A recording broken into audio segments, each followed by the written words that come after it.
오늘 함께 나눌 하나님의 말씀은 마가복음 14장 1절에서 9절 말씀입니다. 자, 제가 한 절, 다음 절은 이렇게 읽으면서 교독하겠습니다. 이틀이 지나면 6월절과 무교월절이라 대제사장과 서기관들이 예수를 흉계로 잡아 죽일 방도를 구하며 이르되 민망이 날까 하노니 명절에는 하지 말자 하더라. 예수께서 배단이 나병 환자 시몬의 집에서 식사할 때 한 여자가 매우 값진 향유 곧 순전한 나드 한 옥합을 가지고 와서 그 옥합을 깨뜨려 예수의 머리에 부으니 어떤 사람들이 화를 내어 서로 말하되 어찌하여 이 향유를 허비하는가. 이 향유를 300데나리오 이상에 팔아 가난한 자들에게 줄 수 있겠도다 하며 그 여자를 책망하는지라.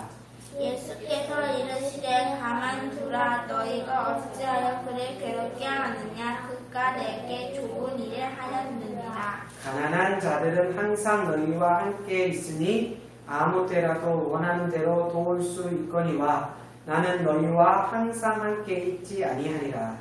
그는 힘을 다하여 내 몸에 향유를 부어 내 장례를 미리 준비하였느니라. 9절 우리 다 같이 합독하겠습니다. 시작. 내가 진실로 너희에게 이르노니 온 천하에 어디서든 복음이 전파되는 곳에는 이 여자가 행한 일도 말하여 그를 기억하리라 하시니라. 아멘. 아멘. 크게 아멘. 아멘. 아멘. 감사합니다. 오늘은 마가복음 14장 1절에서 9절 말씀을 통하여서 제목이 뭐냐면 아름다운 낭비라는 제목으로 함께 말씀을 나누기를 원해요.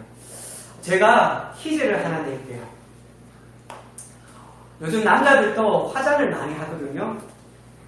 근데 여자보다 더 많이 화장을 한대요. 그런데 안 잘생긴 남자가 화장을 하면 경제적인 용어로 뭐라고 하는지 아세요? 안 잘생긴 남자가 화장을 하면 경제적인 용어로 뭐라고 하냐면 낭비라고 합니다. 낭비는 뭐냐면 소비한다는 거예요. 잃어버린다는 거예요. 저는 오늘 낭비와 전략에 대해서 얘기하려고 하는데요. 전략이라는 것은 성경에 보면 미덕으로 얘기하고 있어요. 예수님께서 오병이어 기적을 일으켰잖아요. 그렇죠? 그리고 그 기적의 현장에 예수님께서는 버릴 것이 없도록 거두어라고 얘기해요. 그리고 거두니까 몇 강주리를 거뒀죠? 12강주리를 차도록 넘치도록 거두었다라고 얘기해요. 그런데 이 대목에서 종교개혁자였던 칼빈은 이렇게 주의했어요. 바로 이것이 전략의 정신이며 저축의 정신이다라고 얘기했어요. 우리가 잘 아는 성령의 열매, 성령의 몇 가지 열매이죠? 성령의 9가지 열매. 혹시 다 기억하세요? 사랑과 희락과 화평과 거기에서 끝나지 않아요. 어떻게 하죠? 시작. 오래 참음과 자비와 양성과 충성과 온유와 절제. 마지막이 뭐라고요? 성령의 열매 가운데 마지막이 절제라고 말했어요. 절제, 통제하는 것. 이것이 무슨 역사라고요?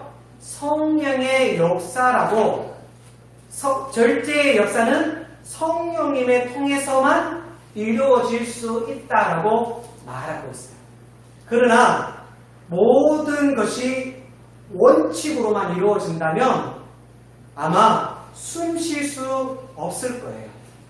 지나치게 원칙 중심으로 나아가면 율법화가 되어지고 경영화가 되어질 수 있습니다.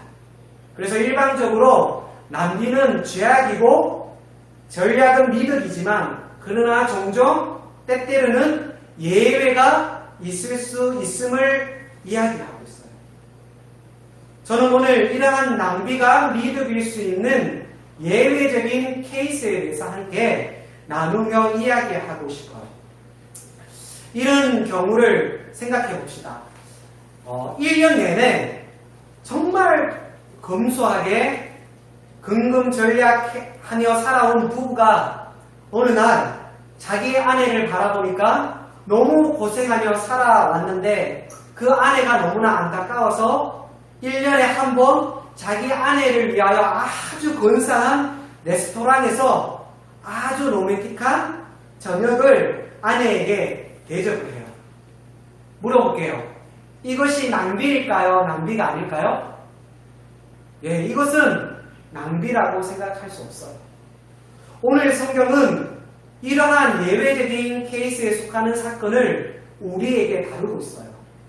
먼저 이 사건이 일어난 시기를 주목할 필요가 있어요. 1절, 2절을 한번 볼까요? 1절, 2절 제가 읽어드릴게요.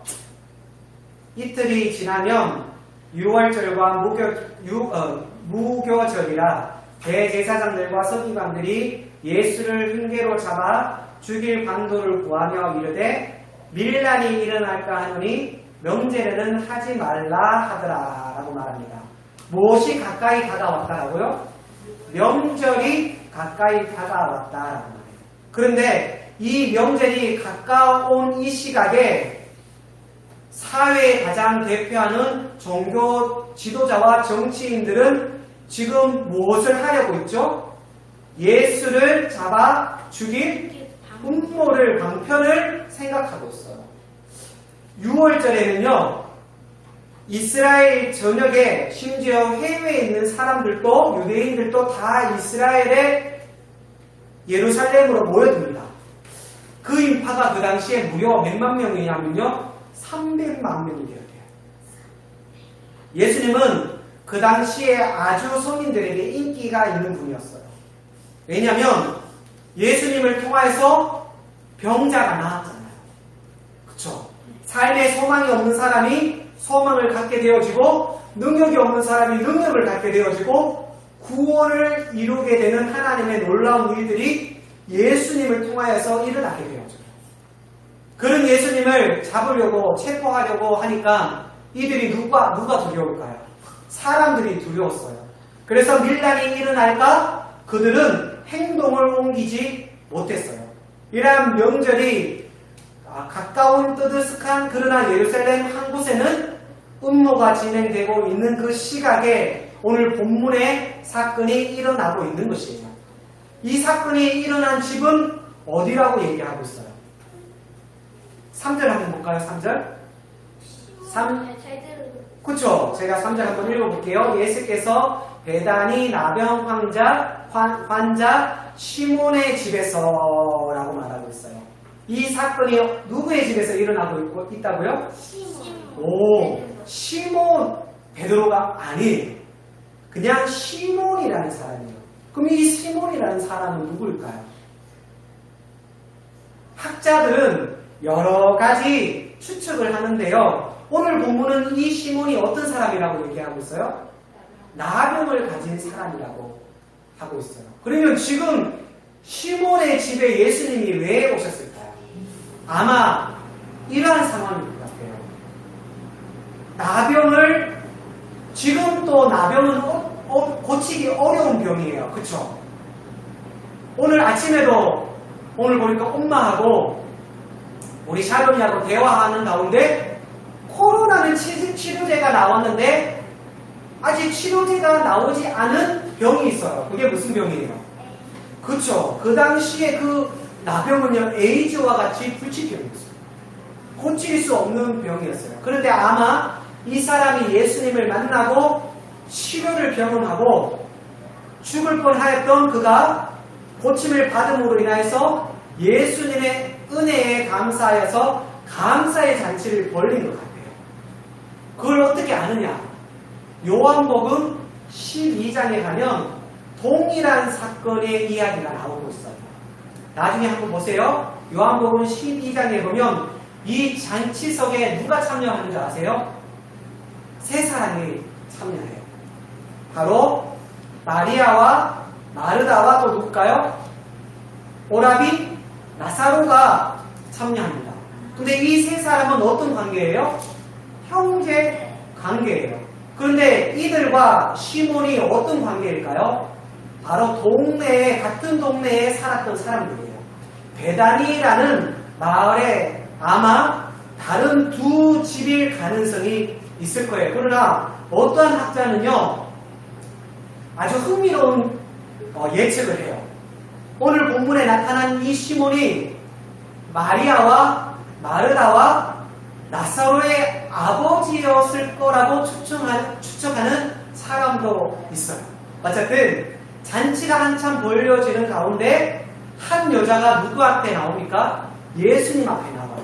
3절 한번 볼까요?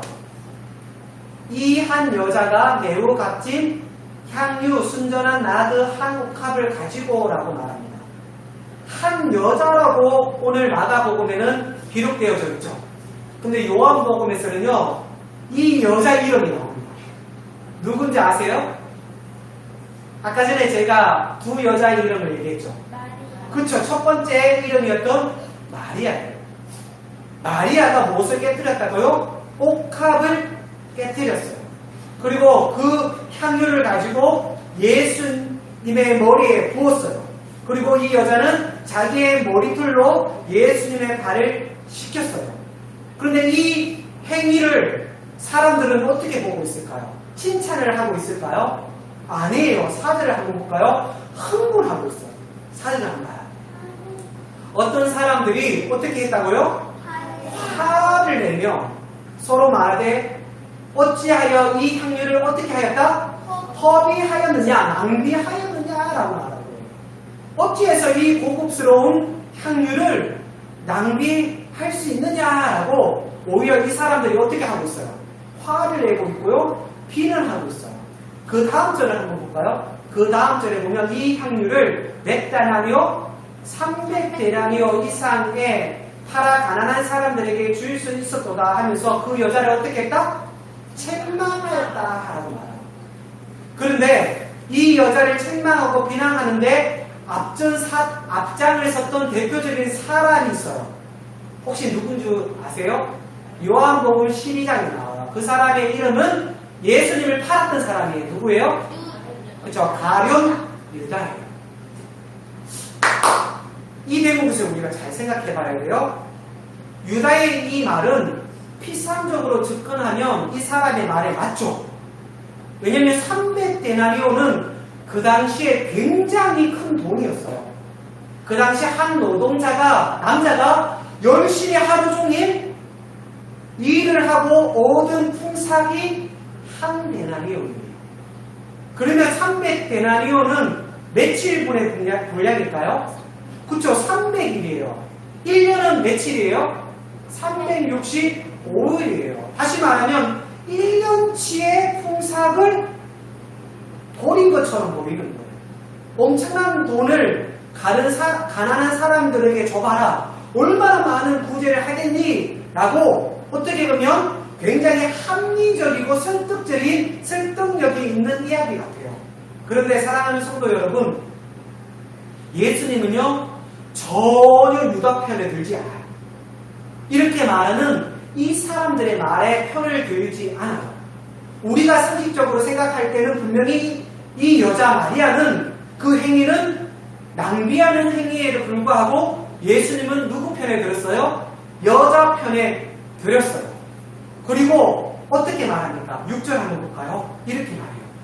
예수께서 이르시되 가만히 두라. 너희가 어찌하여 그를 괴롭게 하느냐? 그가 내게 좋은 일을 하였느니라. 저가 나에게 무슨 일을 하였다고요? 오히려 예수님은 그 여자를 책망하는 것이 아니라 어떻게 했어요? 칭찬하고 있어요. 우리말 번역에 보면 좋은 일이라고 말하고 있죠. 하지만 원문에 보면 이 좋은이라는 단어를 어떻게 사용하는지 아세요? 아름다운 일이라고 말해요. 다시 말하면 예수님을 매우 역설적인 단어를 사용해야 돼요.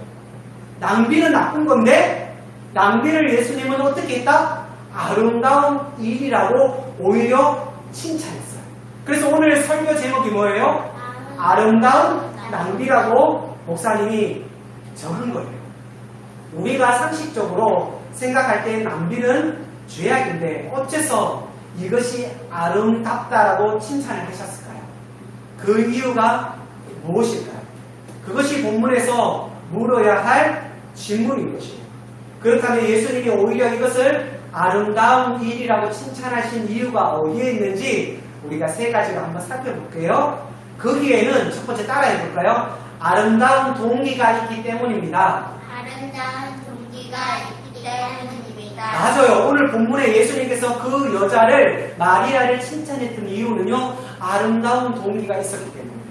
그러면 그 아름다운 동기가 무엇이었는지 아세요?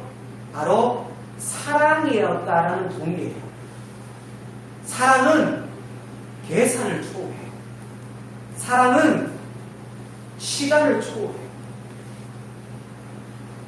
아마 우리 어른들은 한 번쯤 사랑을 해보셨을 거예요. 사랑하면요, 그 사람과 보내는 시간, 그 시간을 낭비라고 생각하는 사람은 한 사람도 없어요. 진짜 사랑에 빠지면요, 하룻밤을 지새워도 모자라는 것이 시간이잖아요. 내 친한 친구하고 시간을 보낼 때 시간이 금방 가요? 천천히 가요? 금방 가죠. 더 많은 시간을 갖고 싶어 하잖아요.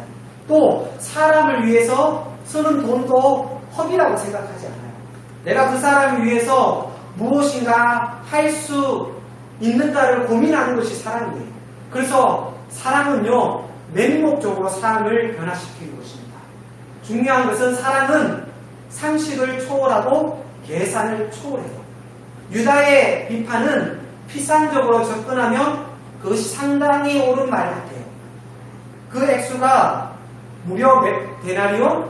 300데나리온이나 됩니다. 그런데 재미있는 것은 이 가룟 유다라는 사람이 이것을 판단한 동기가 요한복음 12장에 보면 예수님께서 지적하고 있어요. 요한복음 12장에 보면 가룟 유다를 보고 예수님께서 이렇게 말합니다. 뭐라고 얘기하는 줄 알아요? 그는 도둑이다. 무슨 말이에요? 겉으로는 가장 합리적인 단어를 사용하고 가장 사회 정의에 민감한 것 같지만 실상은 가난한 사람이 위함이 아닌 자기의 생각하는 이기적인 행동을 위함이라는 거예요. 도덕적인 삶을 살아가려는 그의 생각이었다는 거예요. 흔히 남들의 헌신을 비난하는 사람들 가운데 자신에게도 이 헌신이 요구될까봐 자신의 것을 잃어버릴까봐 숨기어 이기적인 동기에 대해서 다른 사람을 비판하는 사람들이 있어요. 바로 이것이 유다의 동기였다라는 것을 예수님은 말하고 있어요. 그런데 여러분, 사랑하면 모든 것을 초월한다고 했어요. 우리가 잘 아는 고린도전서 13장은요, 사도 바울은 사랑을 서술하면서 이렇게 말하지 않습니까? 내가 천사의 말을 할지라도. 이게 무슨 말이에요? 아름다운 말, 상식적으로 포장된 말, 모든 사람에게 감동 주는 말을, 슬쩍 있는 말을 할지라도 무엇이 없으면? 사랑이 없으면 아무것도 아니라는 거예요. nothing. 따라해볼까요? nothing. 이게 뭐냐면 아무것도 아니라는 거예요. 그러나 정말 사랑을 한다면요, 이 모든 것들은 아름다운 것이에요. 주님은 이 여자의 마음속 그 밑바닥에 숨어있던 동기, 사랑의 동기를 보고 말씀하신 거예요. 저가 내게 아름다운 일을 하였다는 것이에요. 사람은 다른 사람의 마음의 동기를 알까요? 모를까요? 잘 몰라요. 하지만 전능하신 하나님은 우리의 마음의 동기를 전부 아세요. 그리고 보여지는 모습을 가지고 판단하지 아니하시고 우리의 마음의 동기를 보시고 주님께서는 평가하셔요. 그래서 다윗을 향하여 하나님은 뭐라고 말씀하셨어요? 내 마음에 합한 자라고 평가하셨어요. 그래서 주님은 그녀의 낭비를 그러한 무가치한 낭비로 일축한 것이 아니라 아름다운 봉사였다, 헌신이었다라고 주님께서는 평가하고 계십니다. 저와 여러분들이 9월 한 달 꼭 기억해야 할 단어가 있어요. 한번 따라해 볼까요? 히브리어예요. 코난데오. 코난데오. 다시 한번 따라해 볼까요? 시작. 코난데오. 이 뜻이 뭐냐면요, 하나님 앞에서. 종교개혁자 칼빈이 이 코난데오 하나님 앞에서 종교개혁을 일으켰어요. 성도 여러분, 하나님 앞에서 어떠한 일을 할 때 사람을 의식하지 마시고 저와 여러분의 모든 동기가 하나님 앞에서 온전히 이루어지길 주님의 이름으로 간절히 축복합니다. 아멘.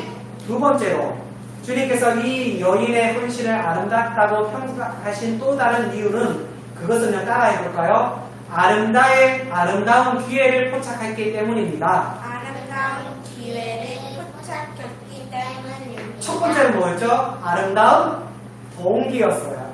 두 번째는 아름다운 기회를 포착했기 때문이에요. 아름다운 기회를 붙잡을 수 있었던 여인, 어떤 기회였을까요? 그것은 내가 사랑하는 예수님 앞에 내 헌신을 표현할 수 있는 마지막 기회를 그 여인은 포착하고 확신을 가졌어요. 그 증거를 우리가 어디에서 볼 수 있냐면 8절입니다. 8절 우리 다 같이 한번 읽어볼까요? 8절 마가복음 14장 8절입니다. 시작. 그는 힘을 다하여 내 몸에 향유를 부어 내 장례를 미리 준비하였느니라. 아멘. 그 여자가 향유를 부은 이유가 뭐라고요? 장례를 위하여. 예수 그리스도가 죽는 날을 미리 알고 있었다는 거예요. 어떻게 알 수 있었을까요? 예수가 돌아가신 것을 이 여자는 어떻게 알 수 있었을까요? 바로 성령을 통하여서 알 수 있었다라고 칼빈은 주의하고 있어요. 칼빈은 이 구절을 어떻게 이야기하냐면요, 제가 읽어드릴게요. 이 여인이 복합을 깨뜨리고 향유를 부어 예수님의 잔산날을 준비한 것, 돌아가시기 전에 그분 앞에 마지막 가슴 가득한 사랑을 표현하고 싶어 했던 것, 그것은 성령의 인도였다. 다만 이 여인은 이 성령의 인도 앞에 민감했고 순종했을 따름이다. 저는 충분히 이런 가능성이 있다고 생각해요. 그런데 그 객관적인 정황 증거가 어디에 나옵니까? 바로 복음서에 나와요. 예수님은 늘 제자들에게 무엇을 강조했는지 아세요? 내가 죽을 거야. 하지만 내가 장사된 지 며칠 만에, 그렇죠, 사흘 만에 부활할 것을 예언했어요. 그러나 대부분 제자들이요, 이 말을 심각하게 받아들인 흔적이 없어요. 다시 말하면 한 귀로 듣고 어떻게 했을까요? 한 귀로 흘린 것이에요. 그러나 마리아는 그 말을 마음에 깊이 새겼어요. 재밌는 이야기를 하나 할까요? 마르다와 마리아의 이야기가 나오잖아요. 그런데 그 현장에서 두 여자의 모습은 되게 달랐어요.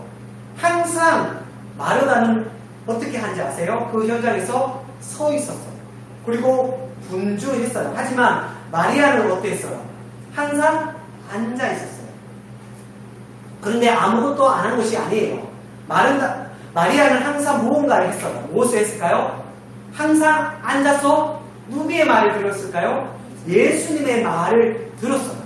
그 말씀이 희망이다, 구원이다, 능력이다, 내 삶을 바꾸는 근거다라는 사실을 그녀는 깨닫게 되어졌어요. 그래서 그 말씀 앞에 항상 목숨을 걸고 하나님의 말씀을 경청하였던 여인이 누구 같다고요? 바로 마리아였다라는 사실이에요. 그래서 그 말씀을 마음에 두었다는 것이에요. 그래서 이제 성령님을 통하여서 깨닫게 되어지죠. 예수님이 마지막 돌아갈 것을 알게 되어졌어요. 그리고 더 중요한 것은 그 성령이 주시는 그 마음대로 그 여인은 준비하고 그 일을 이루어 사랑의 표현을 이루어 갔다라는 사실입니다. 그리고 그것이 마지막 때이기 때문에 이 마리아는 가장 귀한 것들을 포착하고 가장 귀한 것을 예수님 앞에 드릴 수 있었다는 것이에요. 사랑하는 여러분, 내가 사랑하는 사람이 마지막 길을 가고 있다면 그가 원하는 사랑의 표현으로 그 사람 앞에 마음의 여한이 없이 할 수 있다는 것은 그것은 낭비가 아니에요. 우리에게 항상 기회가 있는 것이 아니에요. 봉사를 할 수 있을 때 봉사해야 하고 헌신해야 할 때 헌신해야 합니다. 옛날에 시라큐스라는 거리에 아주 재미있는 동상이 하나 있었다고 합니다. 잘 들어보세요. 이 동상은요, 어깨에 날개가 있었어요. 그뿐만 아니라 어디에도 날개가 있었냐면 발에도 날개가 있었어요. 그리고 앞머리는 숯불처럼 무성했고요. 뒷머리는 대머리였어요. 자, 옆에 날개가 있고요. 발에 날개가 있고요. 앞머리는 숯불처럼 머리카락이 많고 뒷머리는 머리카락이 전혀 없어요. 그리고 그 아래에 다음과 같은 글귀가 쓰여져 있어요. 이렇게 쓰여져 있어요. 그대의 이름은 무엇입니까? 바로 기회입니다. 그대의 이름은 무엇입니까? 기회. 왜 그대는 날개를 발에도 달았습니까? 빨리 날아가기 위하여. 그대의 앞머리는 왜 그렇게 풍성합니까? 내가 올 때 사람들이 쉽게 잡을 수 있도록. 그대의 뒷머리는 왜 대머리입니까? 지나가면 다시 잡을 수 없기 때문에. 이것이 기회다 라고 얘기해요. 기회는 모든 사람에게 풍성하게 다가와요. 하지만 지나가고 나면 잡을 수 없는 것이 뭐라고요? 기회입니다. 여러분, 기회가 지나가기 전에 헌신할 수 있는 기회, 봉사할 수 있는 기회, 사랑할 수 있는 기회, 내 마음을 바칠 수 있는 기회, 옷값을 깨뜨릴 수 있는 기회가 성령님을 통해서 우리에게 주어질 때 우리가 민감하게 반응하고 그 순간을 포착하는 우리가 되길 주님의 이름으로 간절히 기도드립니다. 아멘. 자, 마지막 세 번째는요, 바로 아름다운 채성이었기 때문입니다. 첫 번째, 아름다운 뭐가 있었죠? 동기가 있었어요. 두 번째는 아름다운 기회를 포착을 하는 거예요. 자, 붙잡은 거예요. 세 번째는 뭐라고요? 아름다운 채성으로 바친 것이에요. 자, 마리아는 내가 어떻게 주님을 기쁘게 할 수 있을까 생각했겠죠. 고민을 했을 거예요. 그리고 직관적으로 생각난 것이 무엇일까요? 바로 옷값이었어요. 아마 이 옷값은 그녀가 결혼 준비를 위해서 준비해 놓은 옷값이 아닐까, 그런 가능성이 높을 거예요. 그러나 내가 할 수 있는 이 시간에 내가 가지고 있는 그것을 주님께서 기쁘게 드려야지 라고 고민을 했을 거예요. 그리고 그녀는 성령의 인도를 쫓아 옷값을 드리고 예수님 앞에 나아갔을 거예요. 그 당시에는요, 옷값을 깨뜨리는 방법이 세 가지가 있었어요. 첫 번째는 뭐냐면 뚜껑을 열어서 살짝 옷값을 뿌리는 거예요. 그렇게 예수님의 길을 아름답게 헌신으로 헌신할 수 있었을 거예요. 그렇죠? 두 번째는 뭐냐면 뚜껑을 열고 옷값에 전부를 쏟아붓는 거예요. 옷값을 깨뜨리는 것이 아니고요. 세 번째는 뭐냐면 종종 자기가 최고로 사랑하는 사람에게 이것이 마지막 기회라고 생각하는 사람들은요, 종종 그 옷값의 머리를 깨뜨리고 그리고 그 옷값을 부었대요. 그 의미가 뭔지 아세요? 다시는 이 옷값을 설 수 없다는 거예요. 이 말인 거예요. 오직 그분에만 드리기 위하여 옷값을 깨뜨린다는 거예요. 다시 말하면 옷값을 마리아가 깨뜨렸다는 것은 부분적인 헌신일까요? 아니에요. 8절 한번 봐요. 8절 제가 다시 읽어드릴게요. 그는 힘을 다하여 내 몸에 향유를 부어 내 장례를 미리 준비하였느니라. 예수님이 뭐라고 말하고 있어요? 저가 어떻게 했다? 힘을 부분이 아니라 뭐를 드렸다? 전체의 헌신을 하였다. 물론 우리가 헌금을 드려요. 주일날. 그러나 그것이 전체가 되어져야 해요. 제가 지난주 설교했잖아요. 그쵸? 강조했잖아요. 11조는 10의 1을 드리는 것이 아니라 우리의 10의 10을 드리는 상징으로서 10의 1을 드리는 전부라고 말씀드렸잖아요. 제가 재밌는 예화를 이야기해 드릴게요. 리빙스톤이라는 아프리카의 선교사가 있어요. 어느 날 추장이 리빙스톤을 통해서 전도받게 되어져요. 그래서 예수를 믿게 되어져서 그 마음이 너무너무 기쁘고 감격이 되어졌어요. 그래서 이 추장이 선교사님 집에 찾아왔어요. 그리고 선교사님, 제가 하나님 앞에, 예수님 앞에 믿고 난 다음에 너무 좋아서 하나님 앞에 내가 밀자루 한 자루를 드리겠어요 라고 말했어요. 그러자 이 리빙스톤이 좀 교훈적인 장난을 쳐요. 그래서 이렇게 말했어요. 하나님은 밀가루 정도 갖고 감사를 받을 수 없다라네 라고 말했어요. 그러자 이 추장이 고민하며 돌아갔어요. 그리고 얼마 후에 다시 돌아와서 선교사님 하고 문을 열어보니까 선교사님 눈이 동그래졌어요. 왜냐하면 아프리카에는 백마가 잘 없어요. 근데 백마를 가져왔어요. 그리고 이 백마를 하나님께 드리겠어요 라고 말하자 리빙스톤이 뭐라고 그랬을까요? 리빙스톤은 또 이렇게 얘기했어요. 하나님은 이 백마 정도로 만족하지 않는다네 라고 얘기했대요. 그러자 이제 추장이 근심하면서 돌아갔어요. 그리고 며칠 뒤에 나타나면서 선교사님한테 이렇게 말했어요. 내가 이 조그만 것들을 하나님께 드리겠어요. 근데 그것은 뭐냐면 머리핀이었어요. 근데 이 머리핀은 뭘로 만들어졌냐면 뼈로 만들어졌어요. 뭐냐면 바로 추장을 상징하는 머리핀이었어요. 이 핀을 가진 사람은 명예와 권위와 추장으로서 높임을 받는 상징이었던 것이에요. 그리고 선교사님은 그것을 쭉 보더니 어떻게 말했을까요?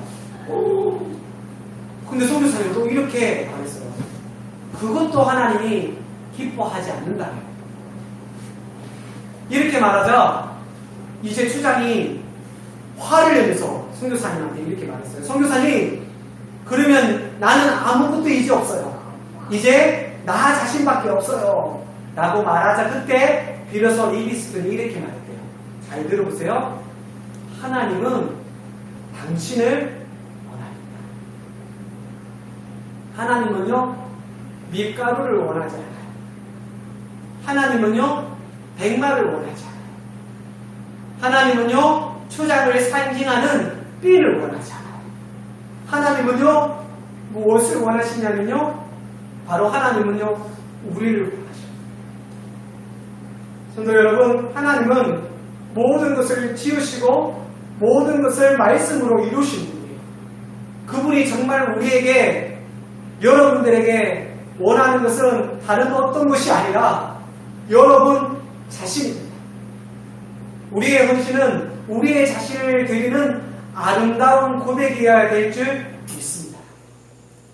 그러므로 형제들아, 너희 몸을 하나님이 기뻐하신 거룩한 산제사로 드리라. 우리의 몸을 하나님 앞에 살아있는 제사로 드릴 수 있는 이유가 무엇일까요? 예수님께서 나를 사랑하시고 나를 위하여 그 자신을 전부 부어주셨어요. 먼저 주님께서 옥합을 깨뜨렸어요. 내 자신의 생명을 위하여 피를 흘리시고요 구원해 주셨어요. 이제 우리가 그 하나님 앞에 옥합을 깨뜨릴 차례라는 것입니다. 지금까지 나를 위해서만 사용하였던 시간들, 이기적인 시간들, 그 옥합을 깨뜨리고 내 시간을 구체적으로 주님을 위하여, 그리고 나를 위해서 사용했던 내 물질의 옥합을 깨뜨리고 하나님과 하나님의 나라를 위하여 나 자신을 드렸던 헌신, 그리고 이기적이고 맹목적으로 사용했던 내 입술과 내 마음과 내 찬양도 이제 주님 앞에 드리는 삶. 여러분, 오늘 여러분들이 주님 앞에 바친 옥합은 어디에 있습니까?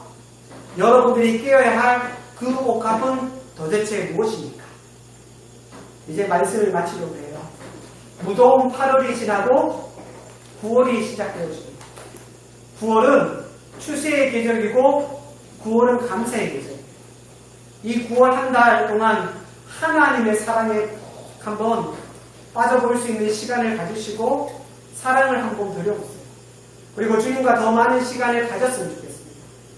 무엇보다 매 순간마다 하나님의 사랑을 경험하고 하나님의 능력을 경험하고 주님의 위로를 경험하고 하나님이 나를 쓰시는 그 간격 속에 날마다 들어갈 수 있는, 그래서 그 하나님을 찬양하고, 우리 찬양했죠. 에베레셀의 하나님, 지금까지도 나와 함께 하시는 그 마리아 현장 가운데 있었던 그 주님이 나와 그 현장 가운데 있는 그 하나님을 찬양하고 경배할 수 있는 귀한 저와 여러분이 되길 주님의 이름으로 간절히 기도드립니다. 아멘. 그래서 우리 이제 아름다운 낭비를 하나님께 많이 할 수 있는, 그래서 칭찬받을 수 있는, 우리 칭찬이 어떤 칭찬이었죠? 제가 9절을 여러분들에게 선포하고 말씀 마칠게요. 9절입니다. 내가 진실로 너희에게 이르노니 온 천하에 어디서든 복음이 전파되는 곳에는 이 여자가 행한 일도 말하여 그를 기억하리라 하시니라. 아멘. 우리가 살아가는 모든 삶 가운데 주님을 높이는 그러한 삶이 되어지길 주님의 이름으로 간절히 기도드립니다. 아멘.